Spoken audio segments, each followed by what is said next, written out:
Welcome back. I'm so glad you're joining me for another relaxed trip into the past. Title: Inside a Medieval Brothel: The Nightmares, the Noise, and the Night Shift Madness. All right, picture this. You're settling in for the night, but forget everything you think you know about comfort and privacy. You're not just anywhere. You're in a medieval brothel, where hygiene isn't a goal. It's more of a whispered rumor gone astray. Sounds rough? Oh, it gets worse. Tomorrow, you'll be thanking every gritty drop of that sheepy soap, every precious gust of fresh air, and yes, every excuse you can muster to blame the dog for the way things smell. Because here's the brutal truth. History, well, it stinks. And this brothel, it's got the stench down to an art form. Now, privacy? That's a fantasy you have to banish right now. You're crammed into a single room with 3 workers who snore at varying, almost musical pitches, 2 chickens that don't exactly whisper, and a goat who, for reasons no one truly understands, claims diplomatic immunity. Every creak of the floorboards is a chilling reminder you are never, ever alone. So, what does bedroom even mean here? If you're imagining a private suite, soft sheets, or dare you dream an actual mattress, think again. The shared bedroom in a medieval brothel is nothing short of a triumph in creative crowd control. Picture this: a rickety wooden floor that groans under the slightest weight, a ceiling so low you could comb your hair against it, and walls made of patched fabric curtains that heroically but hopelessly pretend to divide the space.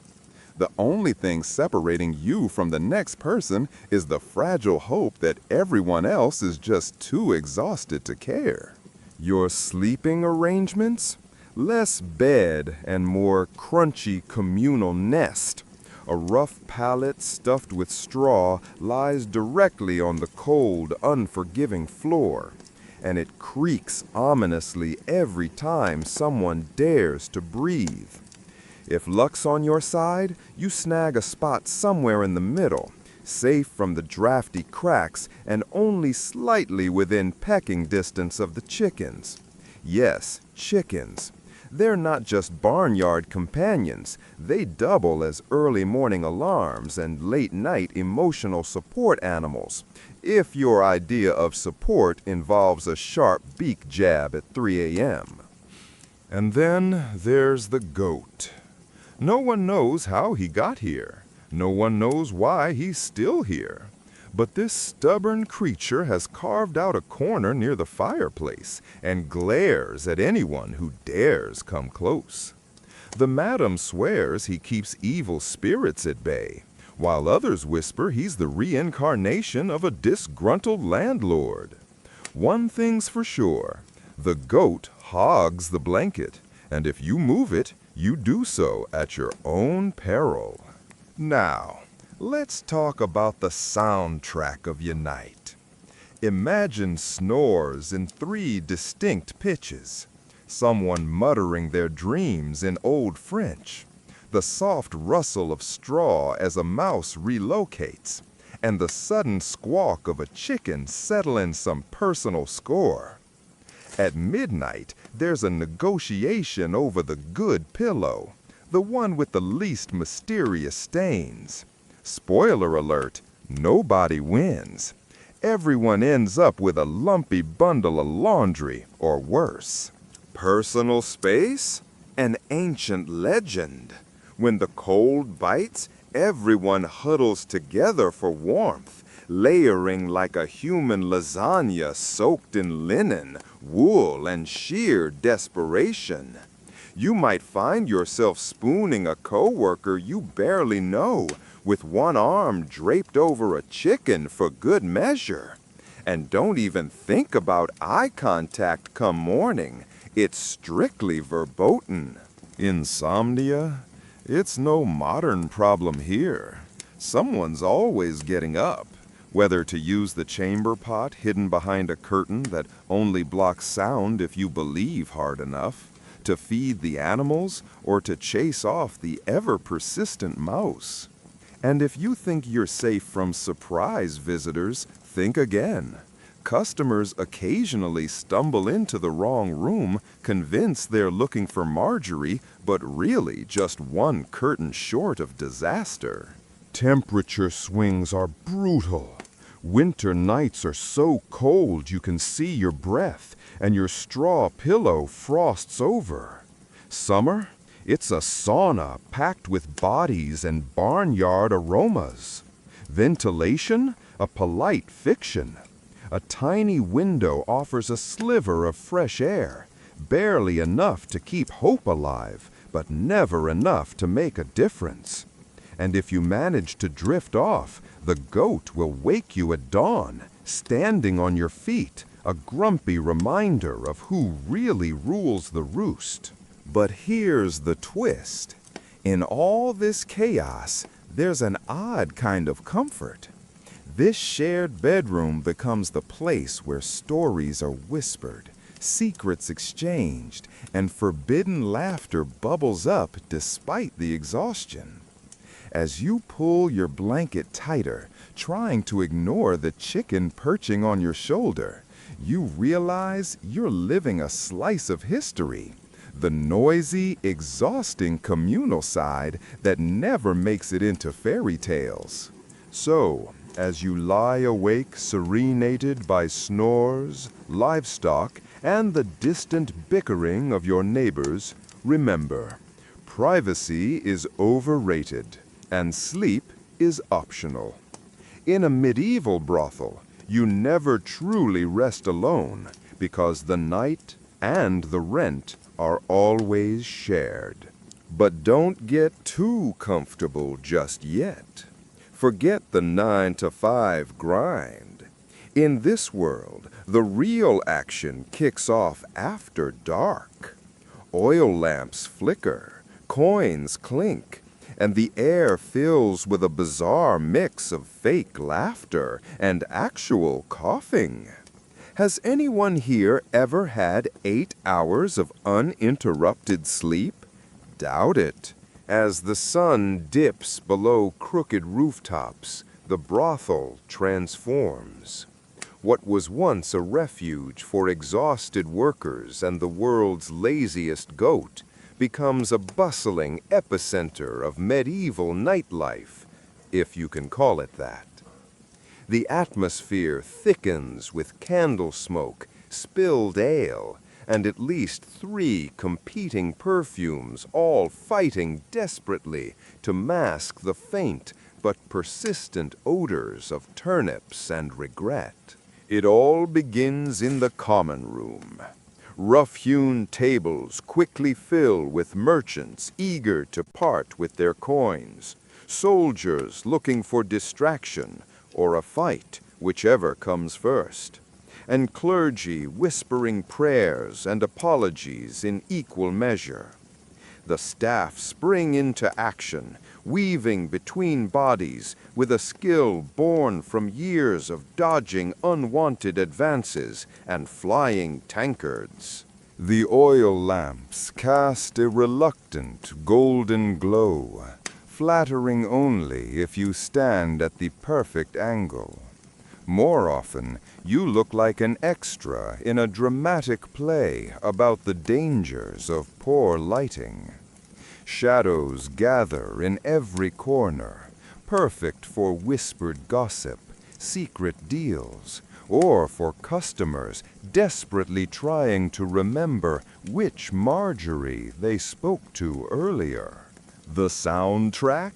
Pure medieval chaos. The snap of firewood, coins jingling as they're counted twice, just to be sure, and the intermittent hacking cough that may or may not be contagious. Laughter ebbs and flows in carefully practiced waves, everyone determined to sound more relaxed and successful than they actually feel. The barmaid spins wild stories for soldiers, each tale more outrageous than the last, because reality has never been a popular drink here. For the workers, the night shift is a grueling test of endurance. There are customers to charm, drinks to pour, songs to sing, and the occasional brawl to break up before the madam steps in with her legendary ladle. Every interaction is a performance. Smiles are rehearsed, jokes practiced, and every move calculated to squeeze the maximum coin out while avoiding personal injury. If you think customer service today is tough, imagine doing it in a dress stitched from recycled bed sheets under the flickering flames of oil lamps with a goat eyeing your every move. Welcome to the medieval brothel night shift. The chaos, the camaraderie, and the relentless grind beneath the flicker of oil lamps. This is history's raw, unfiltered nightlife. And trust me, it's nothing like the fairy tales you've heard. Then a single, menacing snort. Imagine that. A dog with the power to rule the night.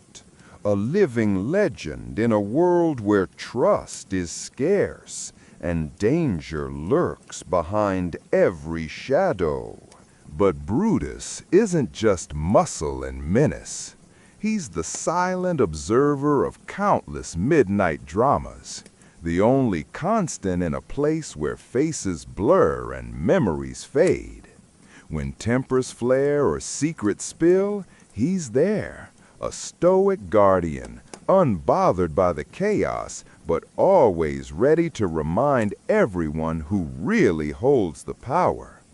And when the night winds down, he curls up by the hearth, a loyal sentinel waiting for the next round of stories to unfold.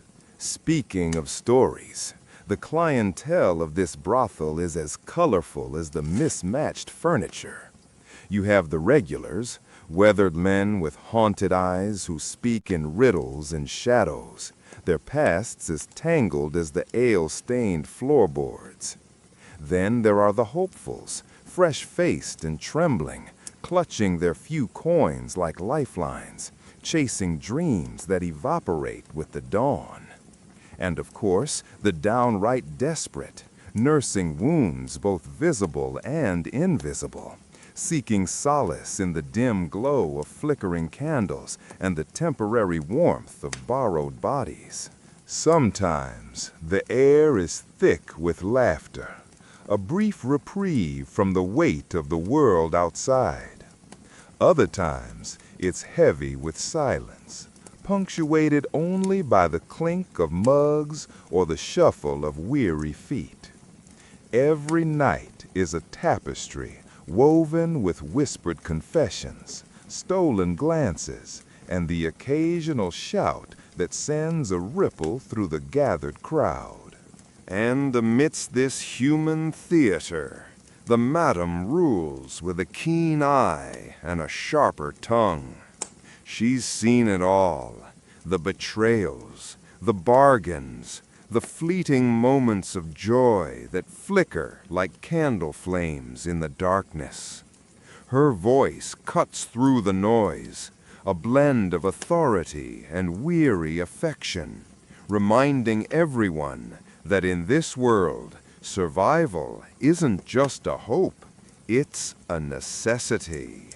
But what about the nights when the brothel's walls seem to close in, when the air grows colder and the shadows deepen? Those are the times when the stories turn darker, when the lost souls wander a little too far into despair, and the line between sanctuary and prison blurs. The fire sputters, the floorboards creak, and you can almost hear the building itself holding its breath, waiting for the dawn to break the spell. Yet, dawn is a fickle friend here. It arrives not with promise, but with exhaustion etched into every bone. The first pale light filters through grimy windows, casting long shadows over a room still heavy with the ghosts of the night. The rooster's crow is less a call to rise and more a reminder that the cycle will begin anew. The endless loop of chaos, survival, and fleeting moments of humanity. So, as the city stirs awake and the brothel's doors close for the day, there's a brief pause, a heartbeat of quiet before the world outside claims its space. But inside, the echoes linger, the murmured secrets, the laughter, the sighs. They're stitched into the very fabric of the place, a testament to lives lived on the edge, where every night is a story, and every dawn a chance to survive another day. And if you think that's the end, think again, because in this world, the night never truly ends. It just waits, patient, relentless, and ready to pull you back into its embrace when the sun finally sets once more. Then a perfectly timed yawn. Most folks wouldn't dare challenge him, not even the town's rowdiest, most inebriated soldier. Imagine facing down 120 pounds of sheer canine muscle, equipped with a jaw strong enough to snap a soup bone like a twig. Scary, right? But here's the twist. If you're a regular and happen to have a treat tucked away, Brutus barely spares you more than a reluctant sniff before letting you pass. Inside the brothel, Brutus roams freely, weaving through tables and curling up wherever he's least welcome. Because, let's face it, a nap is sacred. When a fight breaks out, forget barking or growling. Brutus just plows into the chaos, planting himself squarely between the combatants. One look from those tired, disappointed eyes, and most disputes fizzle out like a candle in the wind. For the truly persistent troublemakers, he'll gently but firmly escort them out, using the hefty force of his backside. The rules of the house apply to all, but Brutus runs his own set of laws. No food is to be left unattended. He'll confiscate anything suspicious for a thorough investigation. No loud noises after dark, unless you want the equivalent of a frying pan pressed firmly against your foot. And under no circumstances should anyone disturb his nap. One poor merchant learned this lesson the hard way, and to this day his shoe remains missing. Other security measures? Mostly symbolic, really. A wooden club hangs behind the bar, mostly used for stirring soup than anything else. Above the doorway dangles a rusty old sword, which looks about as threatening as Brutus's morning breath. The madam keeps a whistle for emergencies, though most agree it's really just a way to summon the dog for backup. The real security genius here is psychological. Word spreads fast in a medieval town, and everyone knows this brothel is guarded by a fearless beast who fears only running out of bones. Petty thieves, jealous husbands, even the occasional irate bishop think twice before stirring up trouble where the bouncer drools on command. Of course, Brutus isn't perfect. Sometimes he mistakes delivery boys for customers, and once he spent an entire afternoon guarding a ham instead of the door. His legendary zero-tolerance policy for cats? Well, let's just say a feline who crosses his path doesn't stick around long. Still, he gets the job done and asks for little more than leftovers and a warm spot by the fire. So, if you're planning a visit, remember, don't try anything clever, don't leave your stew unattended, and always, always greet the dog first. Because in this brothel, security might not be high-tech, but it's loyal, large, and perpetually hungry. Honestly, Brutus is worth more than 3 guards, 2 locks, and 1 very nervous rooster. Sleep tight, if you can. The dogs are watching the door tonight. But life in a medieval brothel isn't just about keeping customers happy and soup unpoisoned. It's a constant game of hide and seek with the law, which operates under a shifting web of official tolerance, church outrage, and periodic crackdowns. When the bailiff knocks, suddenly everyone forgets their names and scrambles to hide behind curtains. Spoiler alert, there are no curtains.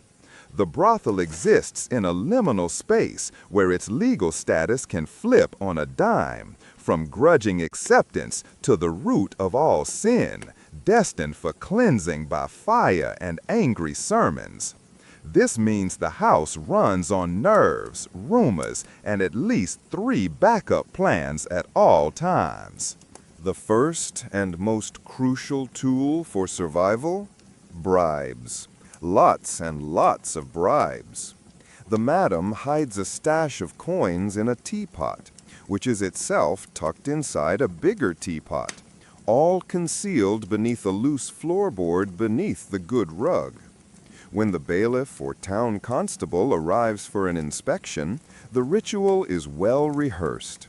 Offer a seat, pour a drink, and slide a pouch of coins across the table under the guise of friendly hospitality. The conversation is always coded. Is the house in order tonight? Translates to, is the bribe ready? We've done a thorough sweeping means take the money and leave. But bribery alone doesn't guarantee peace. The church, with its own rules and agents, complicates matters. A priest, face as dark as a thundercloud, often drops by to remind everyone of the fires of hell, just before quietly pocketing a donation earmarked for the local orphanage, which conveniently is run by his cousins. These visits require a show. Workers cover up, customers feign penitence, and someone kicks off a loud prayer just in case nosy neighbors are listening at the window. Guilt becomes the evening's dress code, and the air thickens with piety you could slice through with a communion wafer. Then there are the raids. Sometimes they happen out of political necessity, a bishop needing a distraction, or the mayor's wife in a virtuous mood. Word spreads like wildfire. A breathless lookout bursts through the door with warnings, and chaos erupts. Ale spills. Customers are shoved out the back door, and staff suddenly become experts in innocent activities like scrubbing floors, darning socks, or reciting poetry to goats. Everyone forgets their real names, and when in doubt, blames everything on Marjorie. There's always a Marjorie. Hiding evidence becomes an art form. Money vanishes. The best wine disappears. That suspicious pile of coins? Suddenly, a charity collection.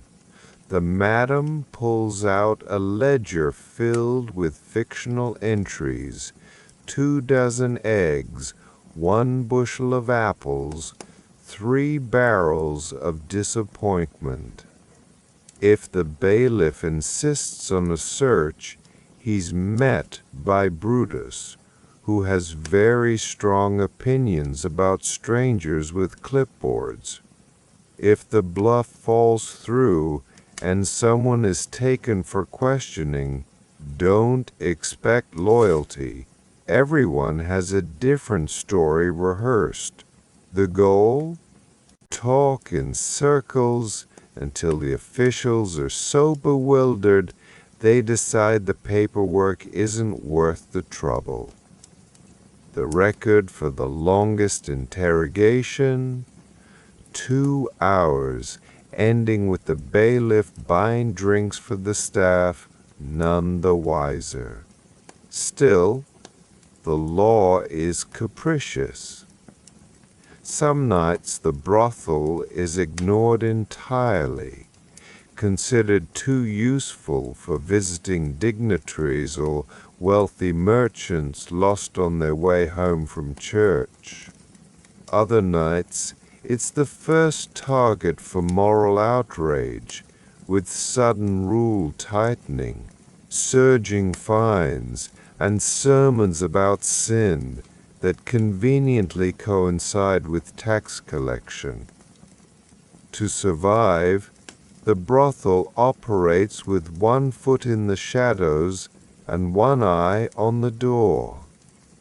Secrets are currency. New names are invented on the fly. Quick exit plans are stashed everywhere. There's always a friend of a friend on the town council, a cousin married to the night watchman, or a regular who just happens to be the magistrate's nephew. Social connections are the medieval insurance policy. Fragile, unreliable, but absolutely necessary. So, when the law comes knocking, don't panic. Put on your best innocent face, remember your alias, and pray the madam has the right bribe ready. Because in the medieval brothel, the line between legal and illegal is thin, flexible, and always negotiable, and if all else fails, just blame Marjorie. But it's not just angry husbands or rowdy drunks that threaten brothel life. It's a veritable bingo card of medieval illnesses. Imagine this: no condoms, no antibiotics, and the best advice the workers get is, for a cough, the advice was simple: drink more ale and try not to die. Sounds like a joke, right? But in the brutal reality of medieval brothel healthcare, that grim prescription was about as good as it got. Let's be honest, comparing it to modern WebMD is like putting a filthy outhouse next to a luxury spa. There's just no contest. The house medic? Usually the oldest, grimiest worker with hands steady enough to apply homemade salves without flinching, and a stubborn faith in the miraculous powers of boiled onion. Yep, onion was the panacea for everything from coughs to wounds, and if you doubted that, well, you probably wouldn't last long. Sterile environments? Forget it, unless you count that one infamous day when the madam tried to fumigate the place with burning sage. Instead of banishing germs, she unleashed a coughing frenzy so epic It's now commemorated annually with a free round of ale. If that doesn't tell you how desperate things were, nothing will. And then there's the lice and fleas. Oh, the lice and fleas. You don't just notice them, they're like unwelcome roommates who never leave. Picking them off became a nightly ritual, like plucking raisins from a stale loaf of bread. The kitchen? A dizzying potpourri of folk remedies that made the air smell like a tossed salad gone rogue. One day it's vinegar and garlic, the next a pinch of salt behind the ears. For the truly desperate, it was just a matter of scratching until you hoped the itching would stop or at least become background noise. Respiratory problems, as common as gossip whispered behind closed doors. Every customer brought fresh waves of germs. Every cough was met with silent dread. Sneezing? That triggered a collective ritual. Pass the ale around, light a few more candles, and hope the flickering tallow flames could somehow chase away the invisible menace. No tissues existed, so sleeves were the medieval handkerchiefs, which only spread colds faster and added to the house's unique aroma. Imagine the scent of damp wool mixed with years of unwashed desperation. Then there were the more sinister hazards, those uniquely medieval diseases that thrived in cramped, poorly ventilated spaces like this. Syphilis, the pox, and a parade of unidentifiable rashes were all part of the occupational hazard list. Treatments? A mixed bag of herbal teas, stubborn denial, or slathering on suspicious ointments that might burn your skin off, or worse, do nothing at all.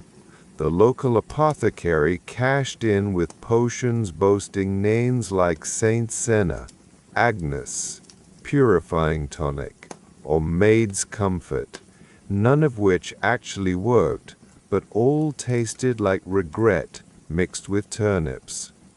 Injuries? A nightly occurrence worthy of their own grim tale. A misplaced elbow during a scuffle, a jealous partner climbing through a window, or a customer mistaking gentle affection for medieval wrestling bruises became unofficial badges of honor, and twisted ankles were just part of the job description. When bones broke, the options were bleak. The blacksmith's wife might lend you a splint fashioned from leftover shoe leather, or you could grit your teeth and hope the swelling subsided before the next shift. Then there was the kitchen, a veritable minefield. Food poisoning was so routine it earned nicknames like the pottage purges or the stale bread shuffle. With no refrigeration, workers ate whatever was served, chewing slowly and praying their stomachs held up. If not, you were banished to the yard with nothing but a bucket and the rooster for company. A lonely punishment indeed. Water was another gamble. The well out back was questionable at best, and the nearby river was reserved strictly for emergencies, like a fire raging through the house. Most stuck to weak ale or watered-down wine to avoid the very real threat of dysentery. Still, stomach cramps were an inevitable part of every day, and talking about them was taboo. The unspoken rule. clutch your side, nod knowingly, and suffer in silence. Let's not overlook the mental toll. Sleep deprivation, anxiety, and the ever-present threat of arrest or eviction compounded the physical hardships into a plague of the mind. There was no therapy, just gossip, prayers, and an extra serving of whatever passed for dessert on the worst days. In this harsh world, health was a precarious balance of luck, grit, and willful ignorance of that strange rash creeping up your arm. You hoped for the best, drank to forget, and if all else failed, you blamed the goats. Because honestly, in a place where waiting it out was the best cure available, every sunrise felt like a small miracle. Money? It flowed nightly, and so did the debts. The madam took her cut, the bouncer got his share, and what remained barely covered a worn pair of socks. The house always wins, especially if you owed rent. Now, let's peel back the curtain on brothel economics, where every copper coin is tracked with a vigilance that would make modern accountants jealous. Each night's earnings accounted with grim precision by someone who knows exactly how far a single farthing can stretch. Spoiler alert, not very far. After the shift, workers line up, bleary-eyed and hoping for good news, only to watch the madam's finger slide inexorably down the ledger like a judge reading off charges. First comes the house cut, an ancient tradition, possibly the earliest form of corporate overhead. The madam's percentage? It fluctuated wildly based on mood, weather, and the current state of the roof. That persistent leak in the corner? Another 2% deducted right there. Deductions didn't stop there. Broken crockery, lost linens, and once infamously, the emotional damages suffered by the house goat all came out of the workers' pockets. Everyone grumbled, but rules were rules, and the madam held the only key to the strongbox. Then there was Brutus, the bouncer. His payment wasn't coins but leftovers, stew bones, and first pick of the sleeping spots. But don't be fooled. Expenses never ended. Workers bought treats to stay on his good side or bribed him with cheese to look the other way when sneaking an extra cup of ale. Think of it as protection money, but with a softer edge. Rent was another beast altogether. If you think modern landlords are ruthless, try bargaining with a madam who's heard every excuse under the sun, and probably invented most of them herself. Your bed in the overcrowded shared room, no matter how lumpy, cost a chunk of your earnings every week. Can't pay? Then expect extra chores, or worse, be forced to wear the communal tunic until someone else forgot to pay. So what's left after all these deductions? Not much. Maybe enough for a small luxury, a pair of threadbare socks, a tart apple, or if you were lucky, a sliver of questionable soap. Most workers hid their savings in the least obvious places. Inside an old boot sewn into the hem of a tunic, or buried deep in the chicken coop. The house goat is still suspected of running a shadow economy. Hoping for a raise? Good luck. Negotiating higher wages in a medieval brothel was like asking for a window seat on a ship with no windows. Always the same answer: work harder or hope for rain. Some tried supplementing their income by offering extras: fortune telling, singing, laundry services. But the madam took a cut of those too, calling it management fees. There was always someone in debt, often several someones. A lost purse, a bad run at dice, or fines for breaking house rules could spiral into a vicious cycle of IOUs and whispered promises. And the madam? She kept track with a memory as sharp as a knife, her ledger never missing a single mark. Debts could be paid off by extra shifts, running errands, or whatever else the madam demanded. The brothel was a world where survival depended not just on endurance, but on navigating a complex web of power, money, and unspoken rules. And as the night stretched on, another cycle of this relentless existence began anew.